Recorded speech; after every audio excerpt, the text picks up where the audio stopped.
Apabila diberikan dua sisi dan satu sudut dan diminta melukiskan segitiga, ramai pelajar yang akan memberikan jawapan yang macam ini. Dua sisi dan satu sudut. Tetapi ada juga pelajar yang akan memberikan jawapan yang macam ini. Ini adalah A, B, C.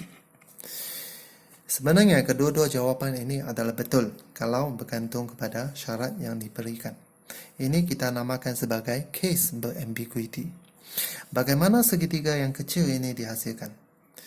Apa yang kita buat ialah sisi 4 cm ini, sisi yang pendek ini, iaitu sisi yang bertentangan dengan sudut 30 darjah ini, kita anjakkan. Sudut 4 cm ini kita anjakkan ke sebelah sini. Kita anjakkan sudut itu ke sebelah sini. Mengekalkan panjangnya. Dari sini kita anjak ke sini. Ini adalah C yang baru. Dengan itu kita mendapat satu segitiga yang kecil. So segitiga yang kecil itu adalah segitiga yang kecil ini. Ini kita tambahkan sebagai case berambiguity. Apakah syarat-syarat untuk case berambiguity berlaku? Syarat yang pertama, dia mesti berikan dua sisi dan satu sudut bukan kandung. Dua sisi dan satu sudut bukan kandung. Ini adalah sudut bukan kandung. Kalau sudut di tengah-tengah dua sisi ini kita namakan sebagai sudut kandung. Ini adalah sudut bukan kandung. Mesti beri dua sisi dan satu sudut yang bukan kandung. Syarat yang kedua, sisi yang bertentangan dengan sudut bukan kandung, iaitu yang ini, sisi ini. Sisi yang bertentangan dengan sudut bukan kandung mesti lebih pendek daripada sisi yang satu lagi dan lebih panjang daripada tinggi segitiga.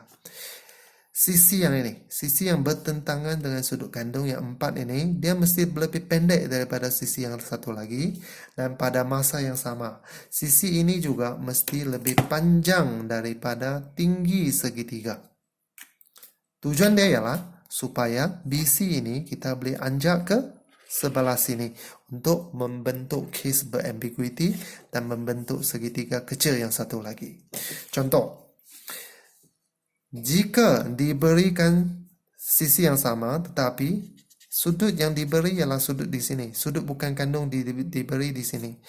Sisi yang depan ini 6 cm, sisi ini lebih panjang daripada sisi yang satu lagi. Maka dalam case ini tidak ada case berambiguity. Case berambiguity tidak berlaku. Case berambiguity dalam case ini tidak berlaku. Sebab sisi ini lebih panjang daripada sisi yang satu lagi. Kalau sisi ini lebih pendek daripada sisi yang satu lagi, maka case berambiguity akan berlaku. Oke, contoh. Cikgu ada satu segitiga. Sekarang cikgu hendak mengira nilai C. Cikgu akan menggunakan petua sinus. 20 bahagi sin C. Sin C bentang 20 bahagi sin C sama dengan 14 bahagi sin 40 darjah. Maka sin C ialah 20 darab sin 40. Kita gunakan hasil darab bersilang bahagi 14. Maka sin C di sini ialah 0.9183 sin C. Dari kalkulator shift sin kita dapat sudut C ialah shift sin 0.9183. Kita dapati sudut C ini ialah 66.68 darjah. 66.68 darjah. Sudut B pula ialah 180 minus 66.68 darjah minus 40. Maka kita dapat nilai dia ialah 73.32 darjah. Untuk segitiga ini, case berambiguity berlaku seperti yang kita ingat dari syarat-syarat dia. Apabila kita lihat sudut yang bertentangan dengan sudut bukan kandung ini, sisi ini. Sisi ini adalah lebih pendek daripada yang sisi yang satu lagi. Maka case berambiguity berlaku. Maksud dia kita boleh membentuk satu segitiga yang lain yang lebih kecil. Apa yang kita buat ialah sudut BC ini kita anjak ke sebelah sini. BC kita anjak ke sini. Sudut BC ini kita anjak ke sebelah sini. Titik C kita anjak ke titik C di sini. Maka kita membentuk satu segitiga yang lain yang lebih kecil. Inilah segitiganya.